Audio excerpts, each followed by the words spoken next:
Hello, everyone, and welcome to the Discourse.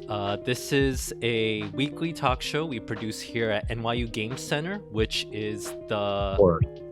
This is a weekly talk show we produce here at... Wait, what?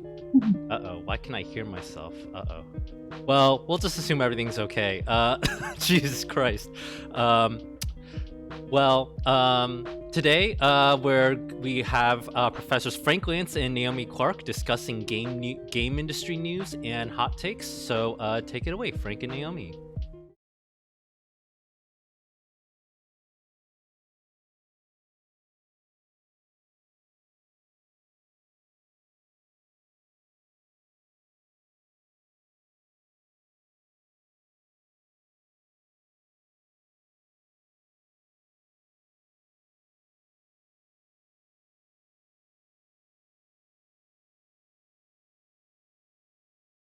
Jurisdiction where law is not being enforced, or so we're in a lawless zone that because for that reason it's going to be cut off from federal funding and aid until some semblance of order is restored. At least that's the word of down from the top. The funny thing about the mythic figure of the anarchist in public consciousness is that it stands for this kind of wild, rebellious, chaotic, violent kind of behavior. But in reality, if you've ever hung out with anarchists, they're quite well behaved. Yeah, almost well behaved, you could say. It might be this kind of rebound effect, like where people are like, oh, video games are all violent, bad for you. And then it produces like Genova Chen and Jane McGonigal as like a result of that, right? Where in that case, it's a win-win situation.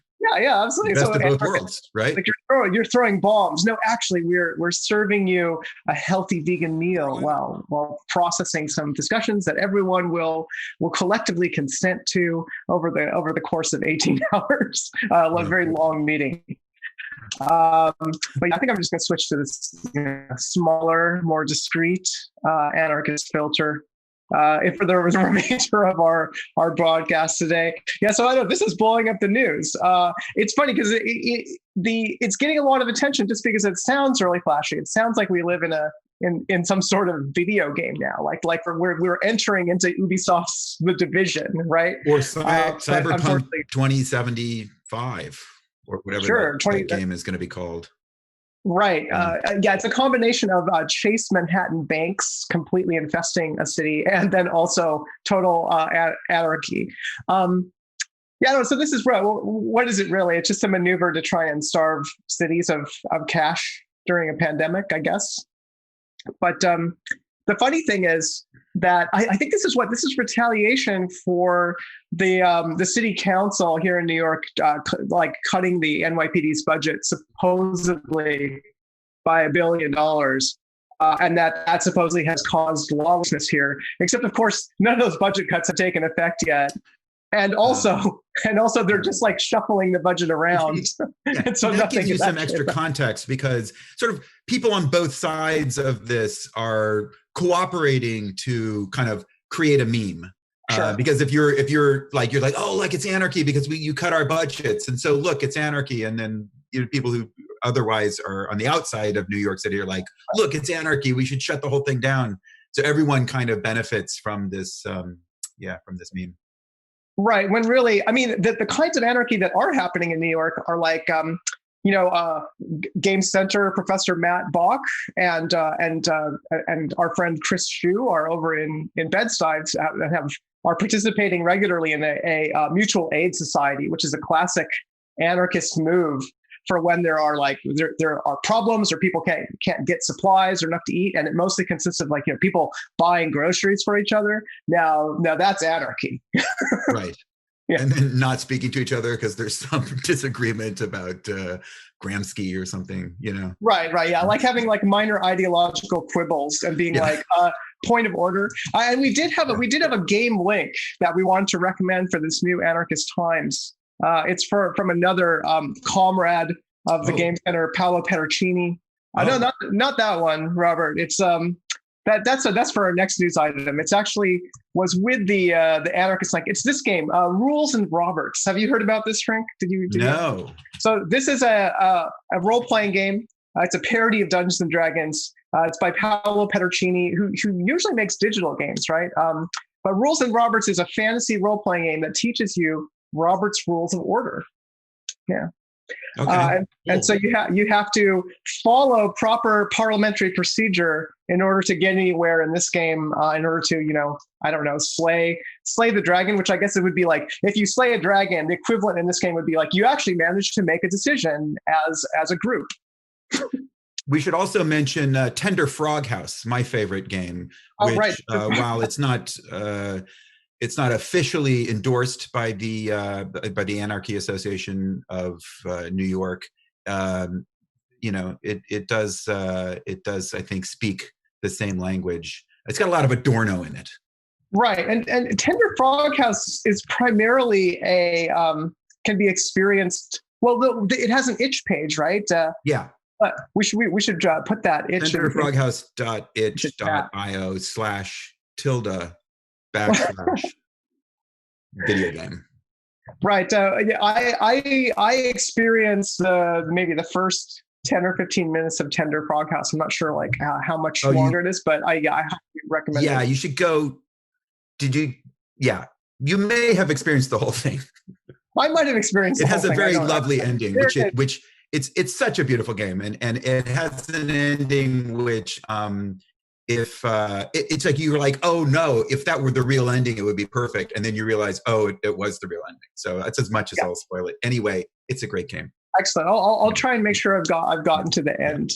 But yeah, I think this is a game that's emblematic of our new anarchist jurisdiction for sure. Look how good it looks. It's weirdly, play Tender Frog it's like, okay, I'm not going to stop gushing about this game, but there's a lot going on in this game. The music is amazing, and the music does a lot of heavy lifting because you're reading Adorno. So, it's a lot of a reading. It's looking at, some pretty like surprisingly nice looking graphics. And then this stuff, it's a great little game. Anyway, so play Tender Frog House, play Rules and Roberts. You'll be ready for the big New York City anarchist meeting, which everyone in New York is going to be in one meeting. It's going to take a while, but we'll make sure everyone's voice is heard. Yeah. All right, let's go on to Ruth Bader Ginsburg. R.I.P. Ruth Bader Ginsburg, Supreme Court Justice of the United States. She, I think of her as having spent a lot of energy in the last year keeping her body alive in a one-woman effort to try and, I guess, prevent rights such as the right to get an abortion overturned. And I wanted to give a brief shout out to Buffalo Games with this. Yeah, for this game, Descent, which is the Ruth Bader Ginsburg card game. And I saw this and I was like, is this going to be any good? Like, is this just another quick thematic card game where you just put a thin skin on it, a Supreme Court skin on something? And so tell me what you think of the mechanics of this game, Frank. Describe them. It's kind of like it has some content, like the meta game. You have something that you're arguing about. You get a topic that you could take sides on, right? Like, should gay marriage be legal in the United States? I'm not sure if that's one of them. I haven't actually seen any of the cards, but something that might be contentious. And then you're trying to guess of the people in the group that you're playing in, which side is going to win, which side is going to get the most votes. And you want to be on the winning side. And the tricky thing is that you have a hidden hand of cards where you have cards that are worth 1 vote, 2 votes, or 3 votes. So somebody could sway the group by playing their 3-vote card. But the 3-vote cards are worth less victory points, just to be clear. So if you win with a 3-vote card, then you actually get less victory points than somebody who was on the winning side with a 1-vote card. And then here's the tricky thing and why it's called Descent. If you play one of your Descent cards and you have a couple of those in your hand for the game, you actually win if you're on the losing side instead. So you can try and manipulate opinion so that maybe you know which side is going to win. Like there's a lot of strong movement in one direction. And then if you strategically play your Descent, then the idea is, well, you're like the power of a strong Descent is maybe just as important as what the majority ruling is. And I think that's meant to be how the Supreme Court content here, or the Ruth Bader Ginsburg reference, is kind of explicated through mechanics. But it creates a little bit of like, it's like a minor game theory game, but with some, arguing about current topics. It sounds great. I mean, what do I know? I'm not Salieri. I can't hear a mechanic and then cry but it sounds like the kind of thing that would work. It sounds like it's got the flavor of a kind of Euro style. You're balancing this against this, and right. instead of a Ameritrash where you're rolling your dice and then you kill something. Right, it's not very chaotic. It's self-balancing, right? Yes, it's just-in-time game design, which we love. That's the Euro style, right? Every time you pass over a choice, it becomes more desirable, right? So yeah, it sounds good. The things that occur to me are, first of all, this is more evidence for my theory that to make a game about something is to make fun of that thing, right? Yeah. The relationship of games to their themes is a relationship of parody, first and foremost. And so this question about, is this an expression of this idea? For some reason, there is always this feeling of missing the point, right? Oh, let's make a game about love, or a game about religion, or, a game about owning property. And because what you're doing with a game is making a little perfectly well-defined closed system. Mm-hmm. And so nothing in the world is like that. And so to use the structure of a game to represent a thing in the world is to draw a cartoon of that thing, right? Right. So the one thing we know about this kind of collective decision making is that it's impossible to have it be a perfectly well-formed formal system. Like we know from things like Arrow's theorem on voting, that there is no collective decision-making process that isn't subject to some kind of internal inconsistency, that isn't broken in some way, right? So I love it. So it's great, it's fun, but it's also a bit silly, right? You look at that and you realize that what the essence of the Supreme Court is, and what the essence of what makes Ruth Bader Ginsburg an important figure is always going to elude our ability to reduce it to a algorithmic system, to reduce it to a perfectly well-defined process, that it has to have this quality of spilling out over whatever it is we decide. Here are the rules of order, right? Here's how we're going to make these decisions. Here are the principles we're going to derive them from.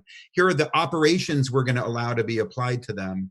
And then what we're trying to do, you can't. We want to so much, but we can't. You need whatever it is that the Supreme Court is meant to represent. It's really about this irreducible, ineffable, nebulous quality of good judgment, wisdom, compassion, common sense, decency. These are things. What is decency? What is it? Write it down. You can't. Right. And the absurdity is that it's boiled down to a vote of 7 people, at least for now. Right. Yeah. Which you have to, you do have to have principles, and you do have to have operations. It's not so throw them all out and it's anarchy, It's no, you have to have them, and you try to improve them, and you try to make them as good as possible. But when you actually draw them and write them down, or even in a cartoon form, you instantly realize that you've left out everything, right? That there's an infinite amount of stuff that you've left out. Apprehending that skeletal bareness, it's almost maybe best done through a game, right? Yes, that's what I love about them. Yeah. Okay. Right. So you kind of see. I'm not saying it's bad. It's good. Right. It's good. And this card game has hit on something about the popularity aspect of voting versus what it means to dissent. And I think it's kind of interesting. So that's our from the game world to RBG.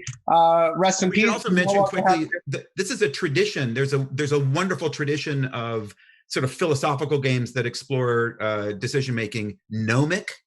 Oh, right. Yeah. Possibly famously kind of hard to play, this philosophical game about democracy. Demo Crazy, the world's worst named game. Bruno Faiduti, a great game designer that I love, did a really good kind of playable, smaller version of a gnomic style game about collective decision making, which I think is great, but the name is terrible. And all actually still pretty relevant to our new, don't forget our state of anarchy that we now live in, right? It's a digital tattoo. All right. Welcome to Cyberpunk 2020. Welcome. Yes, exactly. So, okay, let's keep moving. What's next? Should we just go down our list of potential things to talk about? Yeah, let's go. What's next? Well, Unity. Oh wait, yeah, we're at Unity, I think, right? So let's talk about Unity's IPO. So now all the way to the world of big business, Wall Street, down at the south end of the new anarchist jurisdiction of New York. The opening bell was virtually rung this Friday by the CEO. Who is that? John Riccitiello, right? Riccitiello, yeah. Riccitiello, who I should mention, one of the things that happened this week was that they had to respond to a lawsuit accusing him of sexual harassment. And this is something that happens when you do an IPO, and they Unity flatly denied it, but it's worth mentioning as he is now sort of like sitting on top of how much money is Unity worth now? Now $13.7 billion is what the valuation of Unity is now. Could someone explain that photo to me real quick? I just got a glimpse of it. Robert, would you scroll back? Is that a composite that someone made? Is this a meme? No, this is the actual. This is the actual opening of the New York Stock Exchange. Is he praying? No, yeah, he's holding something. That's not him in a shrine. I think he's pretending to ring the bell that opens trading. Oh, I see. Okay. Yeah. So this is where we're at, right? This is the New York Stock Exchange where fortunes are made and lost. Where Unity, gained $13.7 billion, and it's virtual now because everything is online, and so they have a 3D model of the stock exchange, and they have it's no longer people in a room shouting, buy, sell. Was it ever that? Like, I know that's an image, and we see that image a lot. That's right. Yeah, people are like waving tickets, and right. I don't even know if that's been happening at all in like the last decade. Yeah, I assume it's mostly high-speed trading algorithms, and people moving their headquarters to be a mile closer to the. But in this case, you couldn't go and buy Unity stock this week when they did their IPO. It was all arranged beforehand in a method called. I think I got some on Robinhood. Yeah. I might be ahead of the game. Oh, you might. Okay, good job. Yeah, I guess it was in their initial offering. They decided who could buy their stock in something called called a Dutch auction, right? And and so they were able to shoot up to this pretty high billion. They made $1 billion on Thursday night. Now they're valued at $13 billion. What does this mean for the game industry? I think that's the question. That's like a little too soon to say, but I don't know. Do you have any predictions, Frank? Yeah, it's all good. Go. All good? It's good stuff? Go, Unity. Make some money. It's a rising tide. Raises all boats. I don't know. It's not. I'll tell you what it's not. It's not a bubble.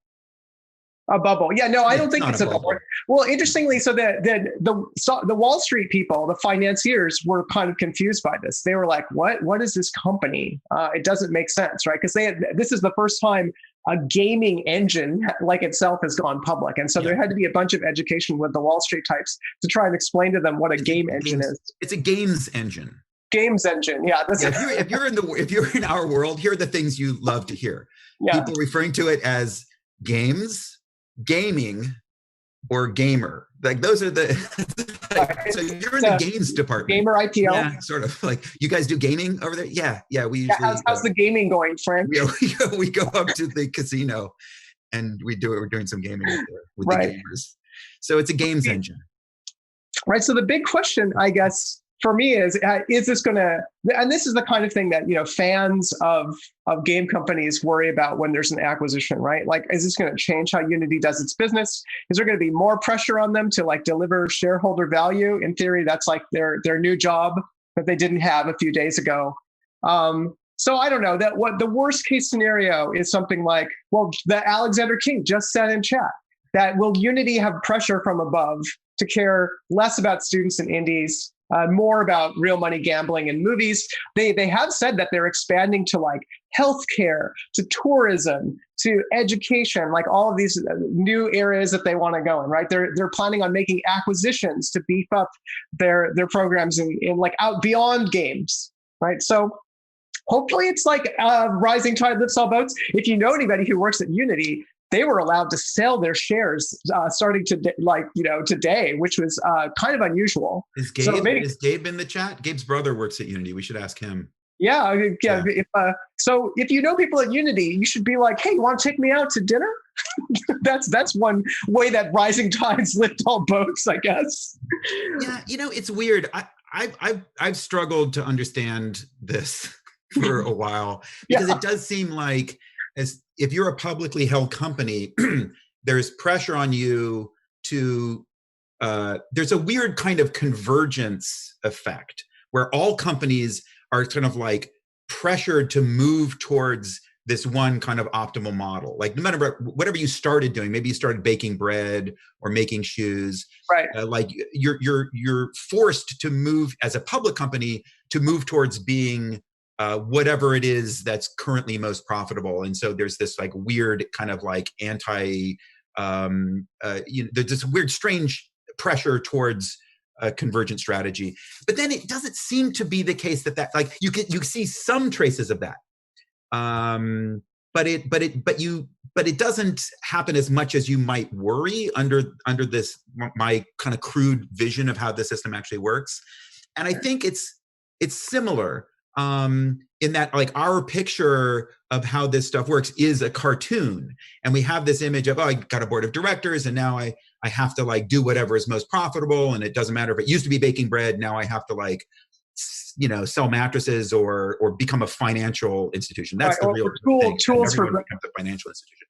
But they don't, and the reason they don't is because people are pluralists, right? And even people who run companies and have boards of directors that they have to answer to are driven by and motivated by like a weird set of overlapping neuroses and principles and roles that they're playing and laws that they're abiding by. And so, yes, if the stock market was the sort of global, explanation for how companies work, then that's the way things would fall into this trough, but it's not, because everyone is operating in like multiple contexts, even, and then, right. And I think that's, sure. So Unity will continue to be like basically motivated by whatever this strange collection of things, which includes like enthusiasts and hobbyists and people who just want to be cool and people who have a genuine kind of love for what they're doing, and the people who just are looking at numbers and answering emails from board. Yeah, the picture is very complicated. There are tons of people inside Unity. I'm sure there are people at Unity who are like, I want to advocate for students and indies forever, right? But so we can always amend to a less definitive version of the same kind of statement, though, right? The presence of the stock market as a factor in Unity's decision making is bound to produce more conversations about like, well, what should our priorities be? Do we need to focus more on profitable growth, right? Like that's all I would say. Like that kind of the shifting of conversations in a complex, pluralistic way is almost certainly going to happen as a result. Having been through several IPOs myself, not that I ever got any stock from them, but like having been at companies that IPO'd, there's a shift in the conversations for sure. Yeah, I mean, it's so hard to know what the impact of these kinds of really complicated situations are going to be. For example, has Unity been good for video games? It's a complicated question. Right. Can you even make a judgment about that? This is a thing that's already happened in the past, and we already have all the evidence. And it's like, sort of like, it's been good because it's democratized the tool set, but it's also kind of reduced. Do you know what I mean? Like it's reduced things have become more homogenous, but there's more games. Is that good? It's like, so we can't even make a coherent judgment about a thing that's already happened in the past, where we have all of the evidence in front of us to say definitively whether it's good or bad. So then trying to predict whether this is going to, I mean, I mean, maybe I'm just orders calling, out, right?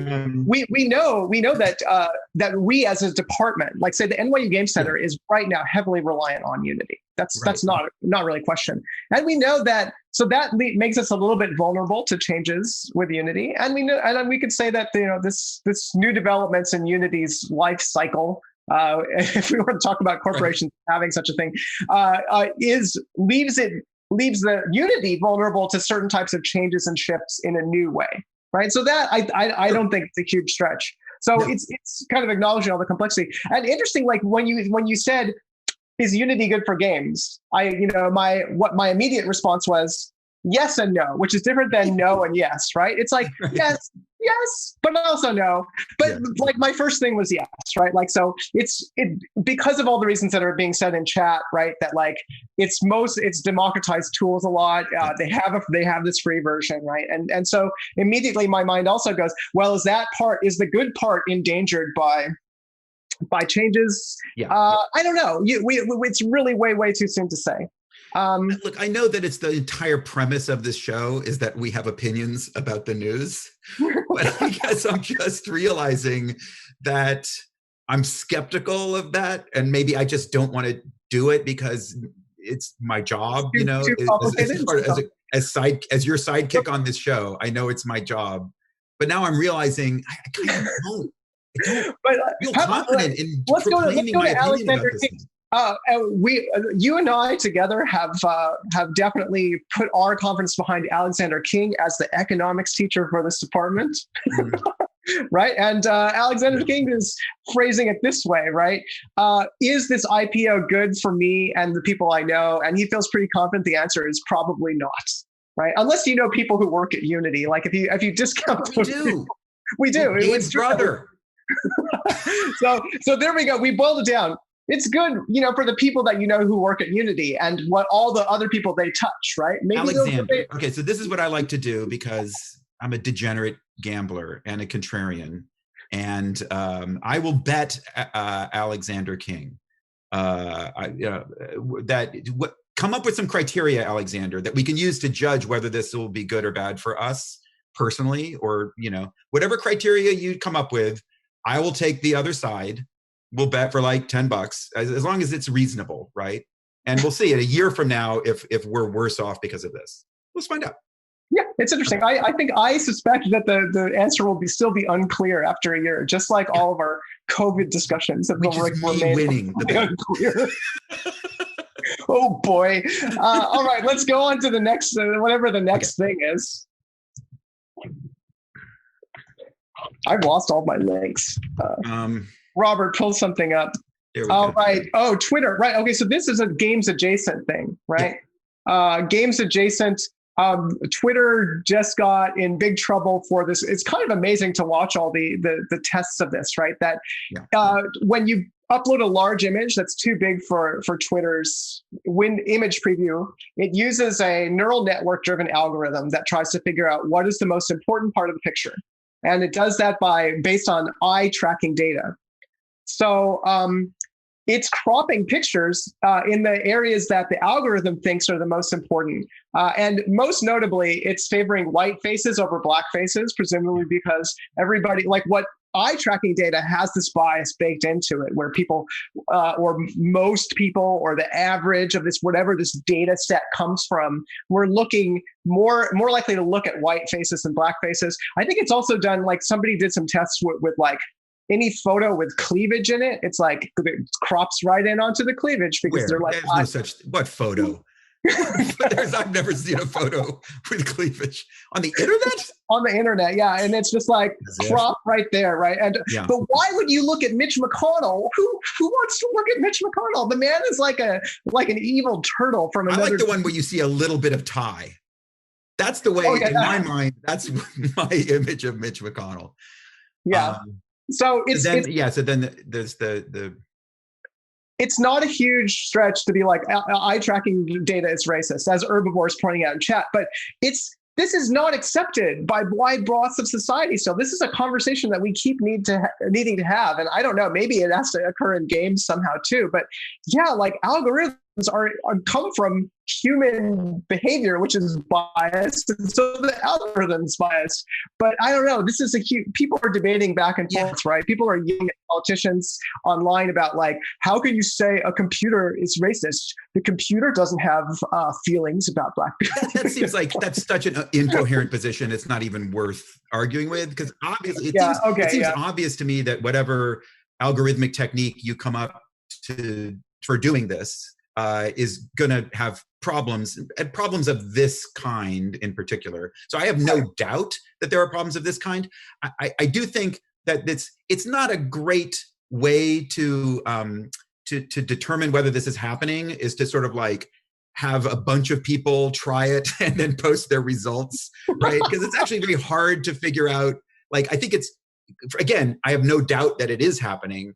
There's a little bit weird, this kind of like crowdsourced data science thing of like, look, I did it on my machine and I got this. And then someone else is like saying, I did it. And it's like, no, you would need to do this millions of times. And some like even people whose job it is to do this are bad at it. This is why we have the reproducibility crisis in social science, because no one knows how to do this and get good results. So the fact that like, Joe 69420 is doing it and like posting the results, and then that gets like 1 million hits because it's like, so again, I have no doubt that it is happening, and they should fix their algorithms, and I'm sure they will improve them. Right? Somehow or other. They just rolled this shit out, I think. That I think is the interesting question is, how do you improve this algorithm, right?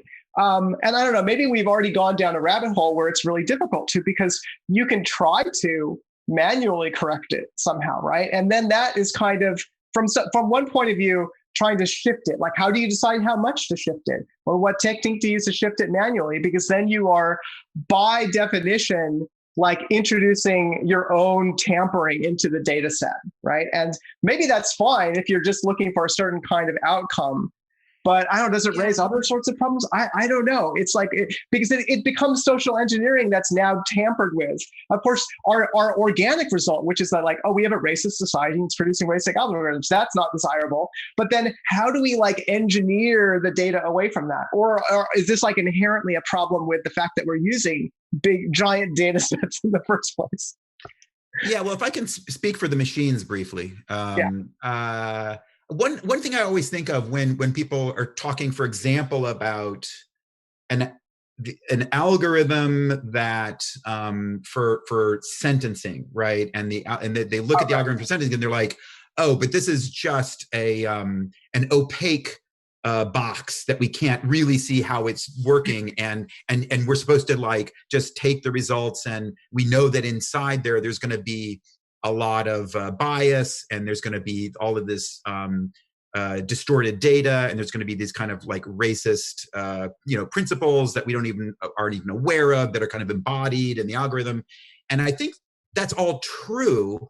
But if you look at a judge, we also don't know what's inside the judge, and inside the judge is also those same kinds of biases, like racist principles, problematic suppositions, and the judge themselves is not aware of the process that produces, the sentence. So it's not like this is a problem that like making it into an algorithm just makes it more clear what these problems are, right? Yeah, I 100% agree. Yeah. I think that's how we should be thinking about it, right? We should be using the analyzability of the algorithm to like actually help surface all the problems in the algorithm, and then with us as a society, right?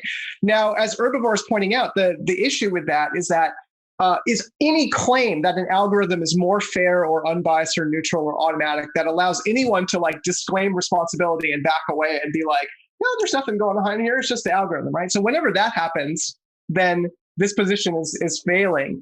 But but again, I don't think of that as being one of the arguments that has a lot of sway in discussions of this. I think everyone recognizes that algorithms need to be examined and understood and improved. I don't think anyone is saying, well, it's just a completely neutral. I mean, I'm sure people do say that, but those people are not serious contenders in the conversation, right? So we don't need to address that concern because it's not carrying Right. much.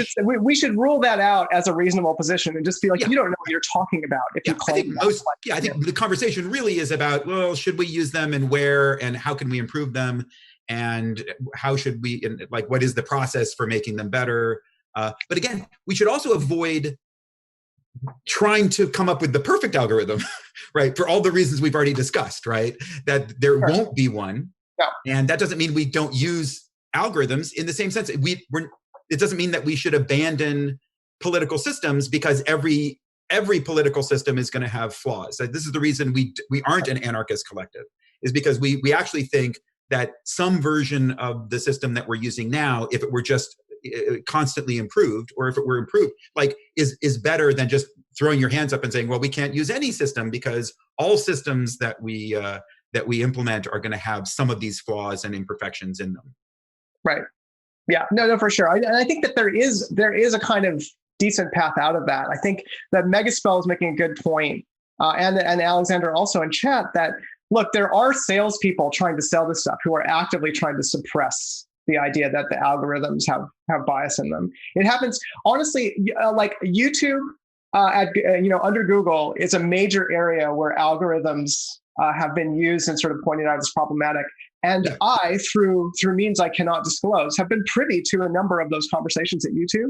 And there are people inside of YouTube who are not engineers. Like the engineers will say, well, the problem isn't that, the way the algorithm works, it is racist. And then people who are not engineers will literally be like, what are you talking about? Algorithms can't be racist. And this is at Google. These are Google employees. I just want to be clear, right? And are you an amicus curiae in a case that we don't know about? I can't disclose the source of my information about internal conversations at Google regarding their algorithms. But the place that we would expect to have the most intelligent discussion of the subjects, there's arguments going on inside the organization. I would not expect. Okay, just to be clear, I would not expect the best conversations or the strongest arguments or the most serious arguments to be coming from the people who are selling the product. Sure, right, of course, right. So I'm saying that there is some conversation about this happening.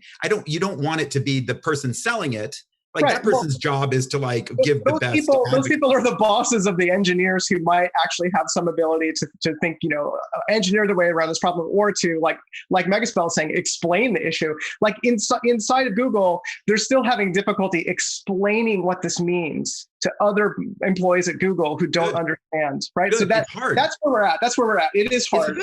It's good. Yeah. It's hard to understand, and people should be struggling to explain it. And we should not be looking to Google for the best arguments, pro and con, or the best analysis of what the trade-offs are of using these things. We should have a more robust conversation. These are hard issues, but in some ways they are the same issues that we decide, that are the heart of the political process. Like how do we change laws? How do we make laws? How do we enforce laws? They're all related, right? Computers are less of a phase change than they look, right? There is no metaverse. There's just the universe. The universe has always been a multiverse, and these things are complicated, and they're always they always have been,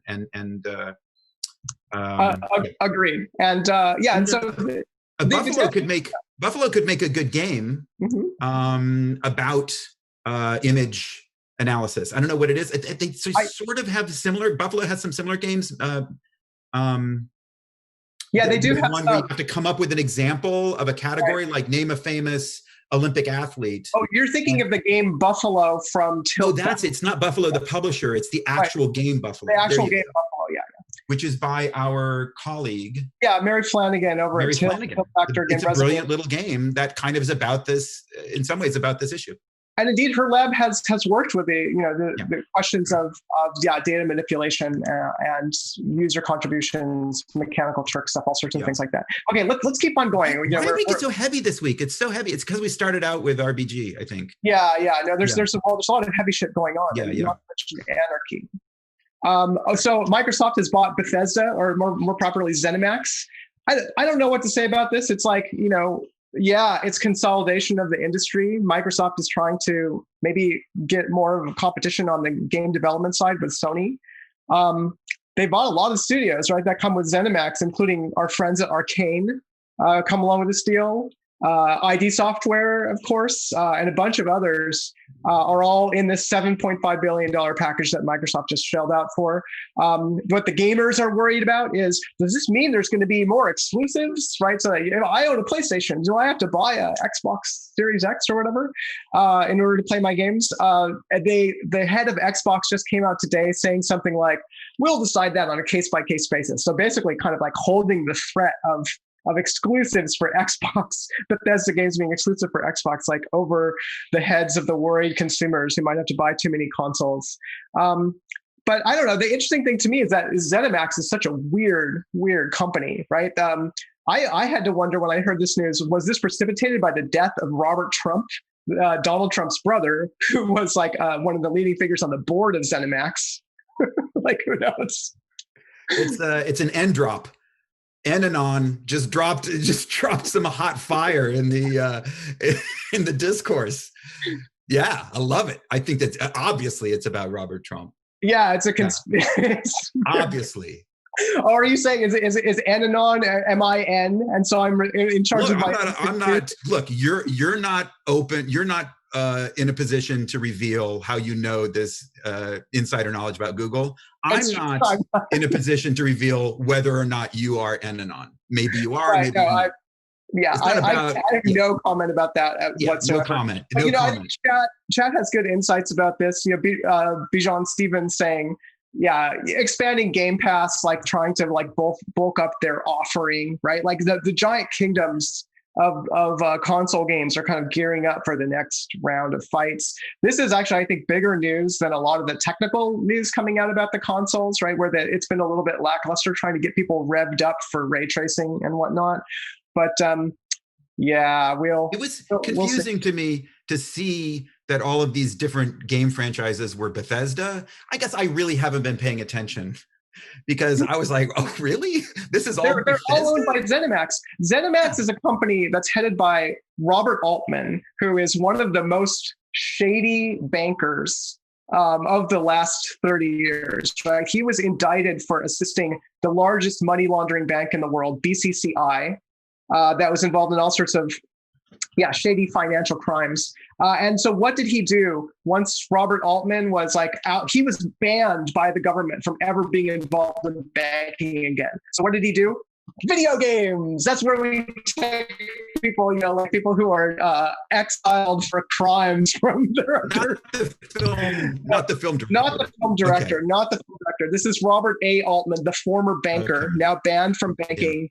Decided to, he ran ZeniMax instead. ZeniMax is a parent company of Bethesda, Arcane, ID Software. Robert, do you have a red pen that you could maybe draw out some connections between some of these things that Naomi is mentioning? Because I think it becomes clear once you see the connections.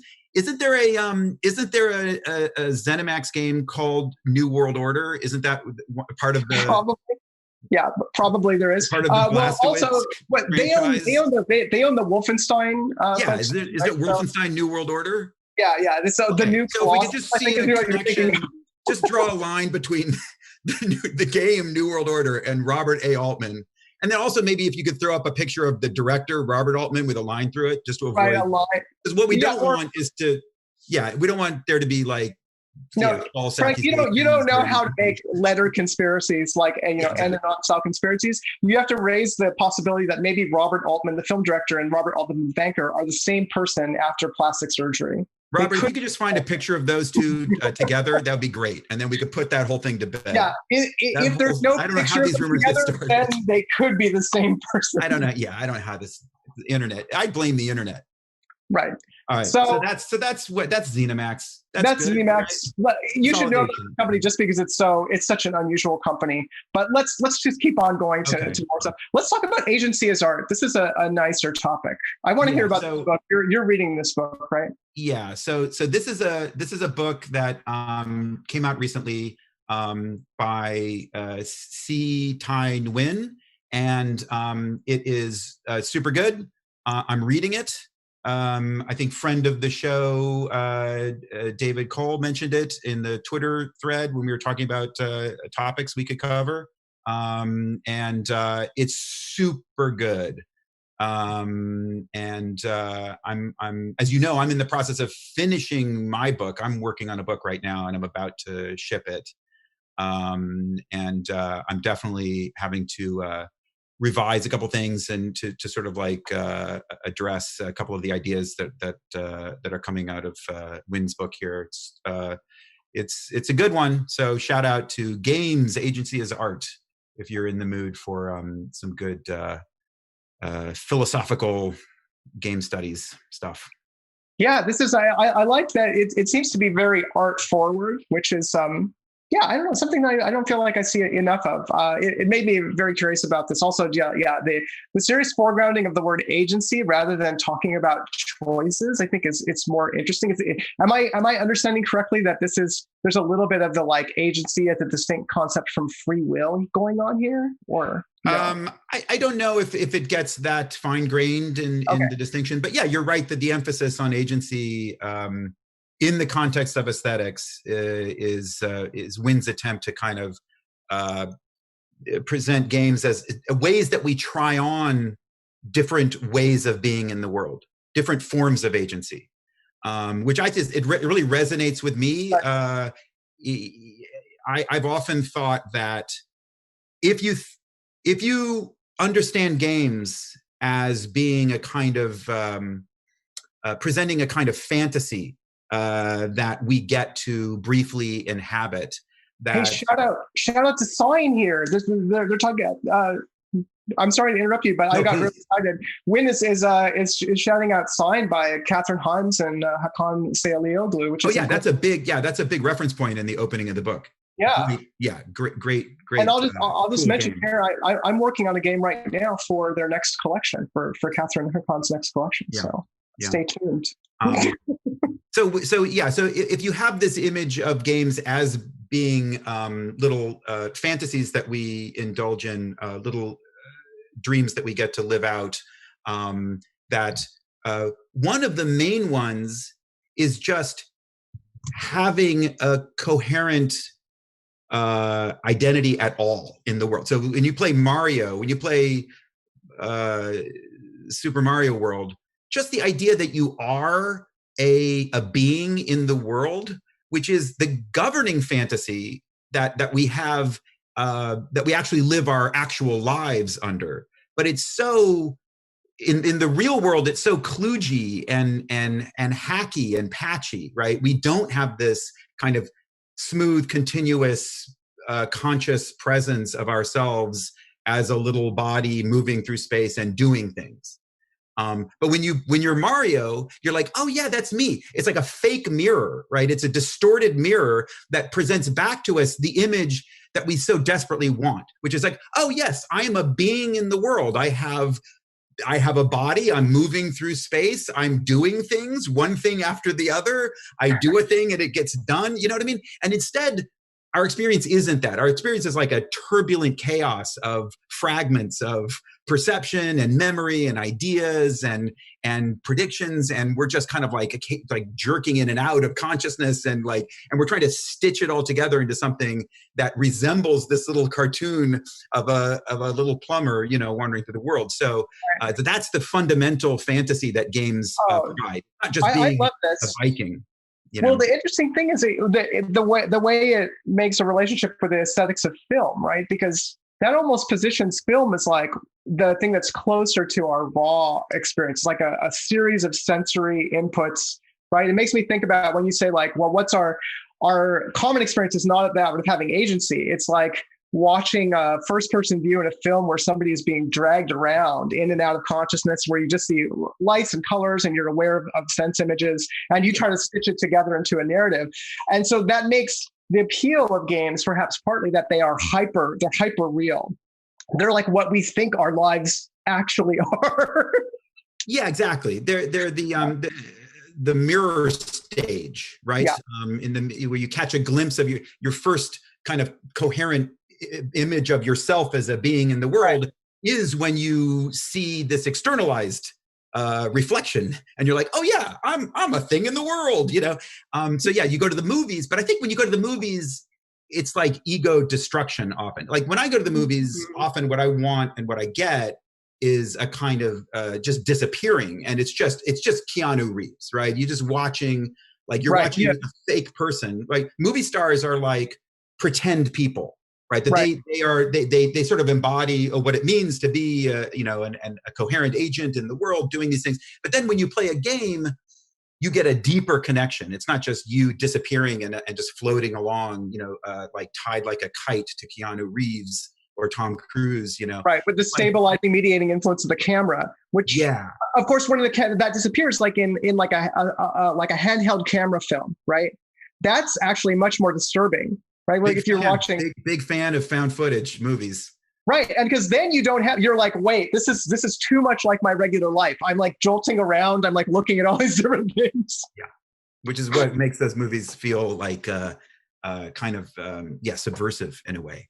Right. By the way, all of this is not wins. This is not the central. Okay, we're just ripping. I'm like 2 chapters in, but it's a great book. So yeah. So shout out. I realize there's one thing we have to talk about before we get to the end of the show, and it's this the Video Games Chronicle article about the price of games going up to $70. I really want to get to that. Okay, let's go there. Jump right to that. Yeah. Yeah. So actually, this was brought to my attention by Bennett Foddy, who remarked in our private chat, location I can't disclose, that the price of video games is finally going up, right? And you think that this would be a normal, natural thing, but to quote Professor Foddy, why the price of games are finally going up, but an eighth of weed still costs the same as it did in 1990. And I don't even know what to make of this comment. It's like, I don't think, for one thing, I don't think this is true. Does an eighth of weed really cost the same as it did 30 years ago? So this is classic. This is just classic Bennett Foddy, because what you have to understand is that Bennett Foddy is the king of making this kind of declarative statement. It's provocative. Like it doesn't sound like it would be correct, and yet he says it with a kind of definitive authority that you're like, well, maybe it is. And often, here's the trick: often, if you do go investigate it, it turns out that it is true on some level. And so it's very. I just avoid them is my strategy. Right. Okay. Just don't engage in it. But I think engage. So, but this is an interesting thing that's happening because, of course, a bunch of people are upset about this. It's understandable why. If you have a habit of buying $60 games, which a lot of people do, then being like, oh, I have to pay $10 more every time I do that, it can really affect your income, right? But the question is, who is a $70 game for? Now, the reason I've wanted to suggest this article, this is a financial analyst, right? This is somebody from NPD Analytics, which is a market research group that does a lot of work in games and therefore directs major business decisions with games, right? And so this guy is saying, look, if people will pay $70, if there are gamers out there who will pay $70, then that's the price it is. And this is not for everybody. That they're basically declaring and saying, look, the logical business model for the game industry is that $70 is a premium luxury tier. And that if you are the same kind of person who buys expensive golf clubs or a car that's more expensive than you really need, then yeah, the equivalent of that in games is paying $70 for a new game. And so, yeah, it raises this interesting question. I think there are a lot of people who buy new games out there who don't think of themselves as making luxury purchases. But now the industry, in the form of this analyst, is saying, look, a new game is a luxury purchase. Does this change our culture somehow? I'm trying to think about that. I'm confused by, like, is someone making this announcement? Is someone floating it as an idea? There's not a central body that determines how much things cost. Oh no, there is like the major. There are not that many publishers or people setting standardized prices for games, right? In this case, this is is it Sony or somebody? Is it the channel that has a tier, and that's what's changing? Is that their tier? Because people can just, like, it's so convoluted and confusing. how games are priced and how they make money and how they revenue generate. Sony has announced that new games are going to cost $70. That they can do that, right? They can just be like, Sony says new games cost $70, and that's going to exert upward pressure on Microsoft to sort of also follow their lead, right? If like half the games are selling for $70, and these things affect each other, so the prices of games are going up because of this Sony declaration. Right. No. Yeah. Yeah. So what does this mean? So here's my optimistic view. Yeah, I want there to be a stupid luxury tier for video games. I think fewer people should be playing these video games.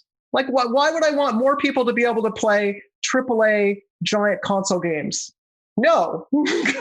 I think the market should segment more. It should fracture into a whole bunch of pieces. Because if there are $70 video games and the people who are like, yes, I need to get my game on release day are paying a luxury premium for that, then that creates more room for other types of pricing below that. Is my thought. That's a tricky position to hold. We know best, and people are saying they're being harmed because they, money that they would otherwise spend on other stuff is now going towards this, but we know that they're actually better off. And it's like, I feel you. I mean, I think I sort of agree, but I mean, the one thing we know is that people don't like to spend more money. I mean, they say it's a harm. They say, I don't like it. I think probably the most robust position is to just assume that they know what is good and bad for themselves, and if they say a thing, sure. So I'm inclined to just be like, well, yeah, of course, no one likes to pay extra for whatever it is that they want. Prices go up. I'm gonna abdicate my responsibility to have an opinion on this one. I just think, Yeah, who knows? Again, no opinions up in here. It doesn't surprise me that these things go up in price, and maybe there's a market for $1,000 video games, and maybe there's a market. Well, there's a market of some kind for $0 video games. That those didn't used to exist. Now we have those. Yeah, we have those. We have $5,000 video games, right?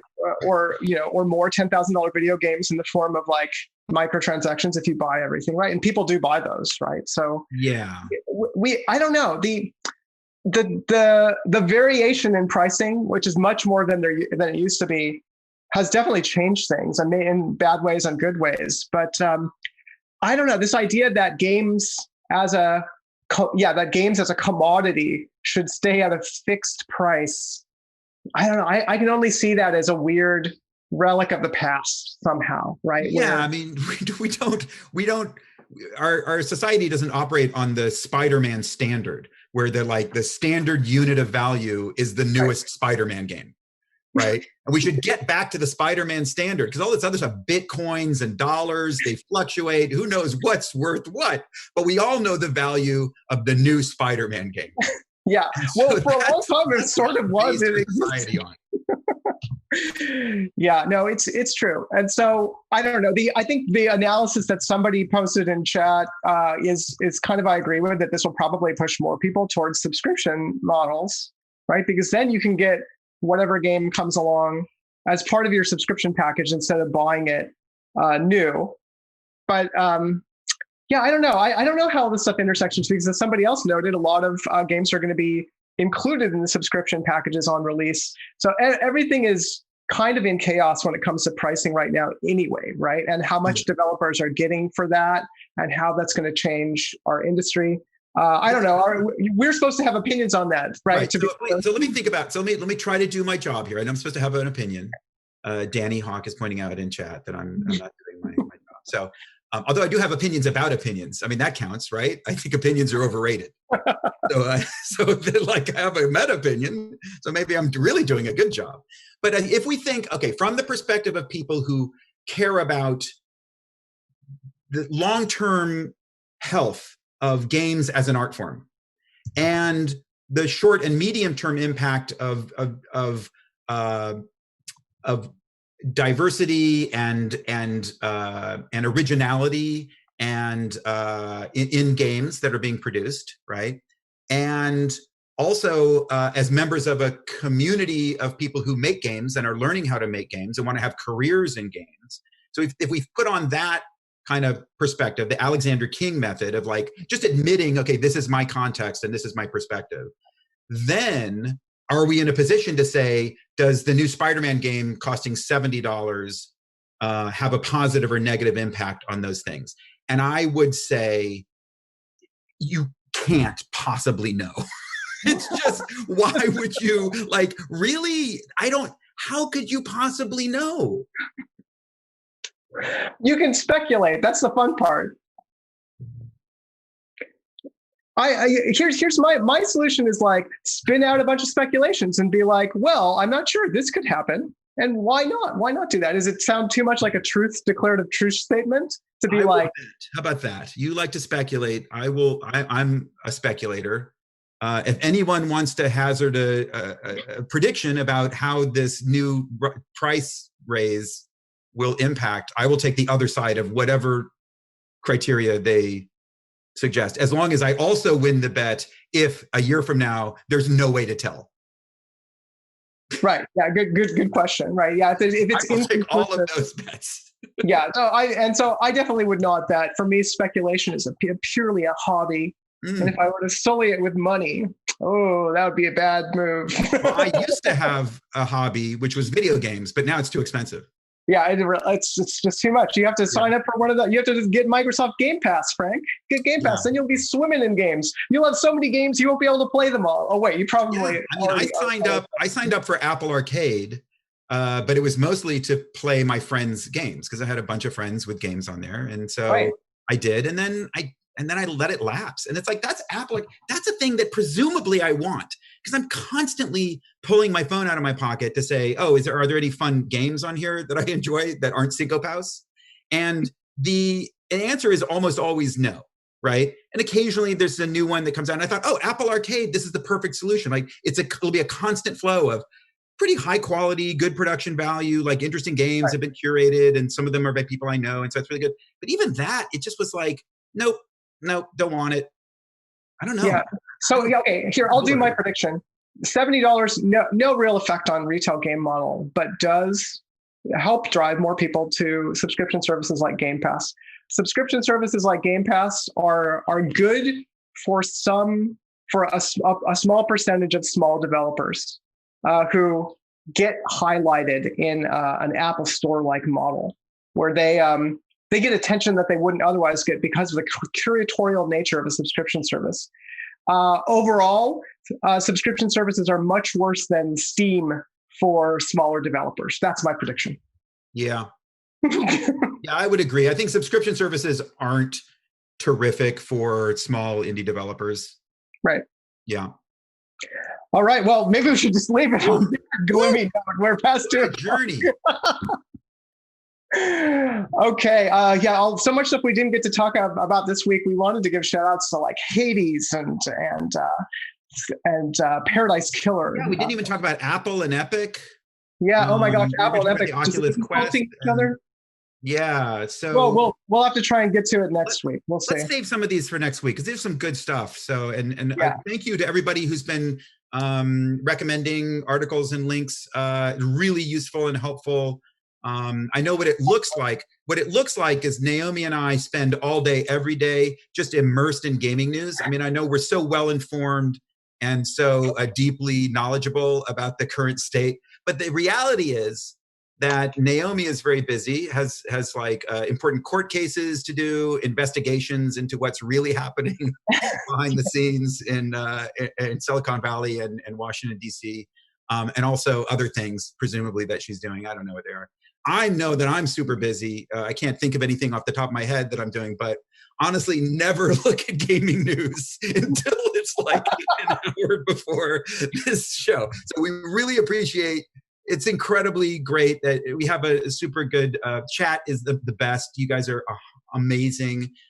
We have a bunch of great people making recommendations and stuff for us to look at, and so thank you. It's really been helpful. We promise to get to more of these next week. And thank you so much to Mirabai, our absolutely fantastic captioner, and of course to Robert Yang, who's extremely on the Chiron game. And I've had a lot of people get back to me and said they loved this gag. So more prop humor was what I was told. Oh no, we have to cut away now. Oh, sorry, Frank. Naomi and Frank were your news hosts for today. I was your operator behind the scenes, Robert Yang. Graphics were by Winnie Song, and captioning was by Mirabai Knight of Steno Night Cart Services. Thank you for watching, everyone. Have a good rest of your day and week. See you next week. Bye. Thanks, Mirabai. Thanks, Robert.